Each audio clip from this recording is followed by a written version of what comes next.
Hi అండి, welcome to my channel. Today recipe వచ్చి chicken curry అండి. చాలా సింపుల్గా టేస్టీగా ఎలా ప్రిపేర్ చేసుకోవాలో ప్రాసెస్ చెప్తాను. ఫస్ట్ టైం కనుక మన ఛానల్ చూస్తుంటే ప్లీజ్ అండి సబ్స్క్రైబ్ చేయండి, లైక్ చేయండి.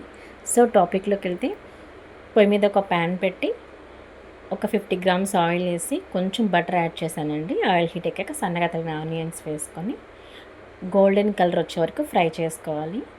ఒక హాఫ్ కేజీ చికెన్ అండి, నీట్గా 2 సార్లు క్లీన్ చేసి పక్కన పెట్టుకున్నాను. సో ఇలా గోల్డెన్ కలర్లో ఆనియన్స్ మొత్తం వేగిన తర్వాత 1 స్పూన్ అల్లం వెల్లుల్లి పేస్ట్ వేసుకోవాలండి. తర్వాత టమోటా ప్యూరీ కూడా వేసుకోవాలి. వేసి మొత్తం మిక్స్ చేసుకోవాలి. మిక్స్ చేసుకున్నాక కొంచెం కర్డ్ అండి, పెరుగు కూడా 2 స్పూన్లు వేసుకోండి. వేసుకొని మొత్తం మిక్స్ చేసుకోండి. చేసుకున్నాక 2 పచ్చిమిర్చి, 1 రెమ్మ కరివేపాకేసి మొత్తం కలిపేసుకోండి.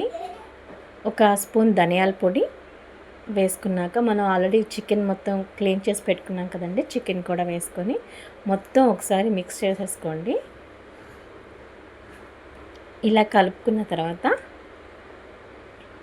2 స్పూన్ల కారం, కొంచెం రాక్ సాల్ట్ వేసుకోండి. 2 స్పూన్లు వేసుకోండి, స్పూన్స్ వేసుకున్నాక నేను కొంచెం ధనియాలు, చెక్క, లవంగాలు, ఇలాచి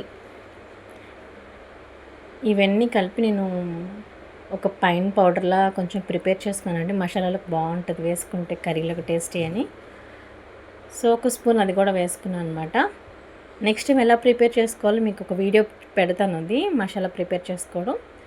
సో అది వేసుకొని మిక్స్ చేసుకున్నాక 1 స్పూన్ మసాలా వేసుకొని మిక్స్ చేసుకున్న తర్వాత 2 కప్పులు వాటర్ కూడా వేసుకోండి. టీ కప్పు ఉంది కదండి, ఆ కప్పు మెజర్మెంట్స్తో 2 కప్పులు వాటర్ వేసుకోండి. వేసుకొని మూత పెట్టి ఒక 10 మినిట్స్ ఉడకనివ్వాలండి మీడియం ఫ్లేమ్లో పెట్టి. సో కర్రీ అనేది ఇలా వస్తుంది.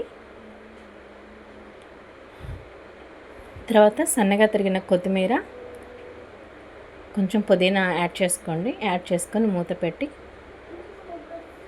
సాల్ట్ సరిపోయిందో లేదో ఒకసారి చెక్ చేసుకోండి. చెక్ చేసుకొని మూత పెట్టి ఇంకొక 10 మినిట్స్ ఉడకనివ్వాలి. సో చికెన్ కర్రీ అయితే రెడీ అనమాట.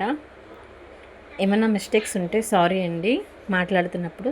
Thank you for watching.